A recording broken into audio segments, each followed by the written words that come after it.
Diretsahang tanong, Rachel, ito bang si Christopher ay single o may pamilya na rin? Single po siya. Di ba kayo din ni Antonio? Tama? Opo. Bakit nakipagrelasyon ka rin kay Christopher? Nung nakilala ko siya kasi single, full yung attention na maibibigay niya sa akin. Ganun yung nasa isip ko nun. So, alam ni Antonio na pinagsabay mo silang dalawa ni Christopher? Alam niya. Alam niya. Pero si Christopher, alam ba niya? Hindi alam ni Christopher. Kasama natin ngayon ang taong gustong-gustong maiayos ang buhay mo, si Nanay Vilma. Nanay, magandang hapon po sa inyo. Upo po kayo. Nanay Vilma, anong masasabi mo na itong si Rachel, 18 lang, pero sabay na nakikipagrelasyon sa dalawang lalaking, yung parehong mas matanda sa kanya, no? Nasasaktan ako, nagagalit ako. Pero sa bandang huli, alam ko na kasalanan ko rin kasi siguro yung nangyari. Ano po ang kasalanan nyo kay Rachel, Nay? Nung iniwan kami ng papa niya, sumama sa ibang babae. Naganap din ako ng pagmamahal hanggang sa may natagpuan Pagmamahal ng ako. ibang lalaki. Yung mga gabi na siya na lang din ang iniisip ko. At pinagsisihan ko yung ginawa ko pag-iwan sa kanya. Rachel, are you willing na tanggapin ulit ang nanay mo sa buhay mo? Kasi po kung dati niya po ginawa yan, sana hindi po ako nagkaganito. Kung mahal niya talaga ako, hindi niya napipiliin pang manlalaki.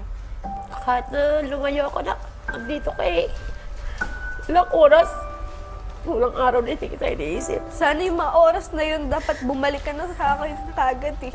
Tawari mo ako na, matakot kasi ako dun. So ano po ang gusto niya mangyari sa inyo ni Rachel? Yun, pagsimula uli, kung tatanggapin niya ako ng buong puso, tutulungan ko siya na makaahon. Nasa kamay po ngayon ni Rachel ang desisyon. Pero bago yan, syempre gusto rin nating tanungin si Rachel at kausapin ng kanyang nanay-nanaya na si Tita Veron. Hi, Tita Veron, magandang hapon po. Magandang hapon naman po. O, kausapin niyo na ang inyong alaga.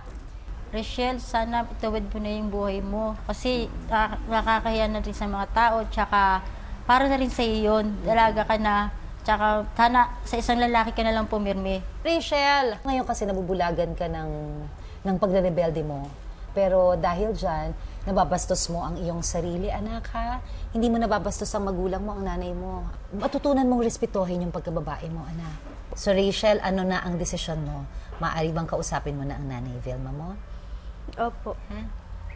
Ma, sorry po kasi nagalit ako sa iyo. Hindi ko kasi matanggap na pinagpalit mo ako sa ibang tao eh. Pasensya na po kung ganito ako kasi marami din naman akong gusto na na hindi mo na ibigay sa akin kahit isang beses. Kahit yung simpleng pagbati lang tuwing birthday. Malaki pa naman wala lahat eh. May panahon pa para kabawi ako sa'yo. Para maibalik natin yung dati. Tuwarin mo ako, anak. Sorry din po. Gusto mo siyang yakapin? Opo. Nanay, gusto ka daw yakapin ng anak mo, siguro. Para makayakap kayo ng maayos. Sorry rin.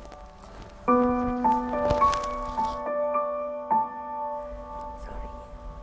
Hindi ka na aalis ah. Promise din na. Mahal na mahal kita na kung hindi ako papaligay. Magtabi na kayong mag-ina, ha? Dito ka, Tita Veron. Ano na muna, start ka ng panibagong buhay? Tigilan mo muna si Antonio at tigilan mo rin muna si Christopher. Opo. Siguro mahalin mo muna yung sarili mo, ayusin mo muna ang sarili mo, at bigyan mo ng pagkakataon na mahalin ka ulit ng nanay mo.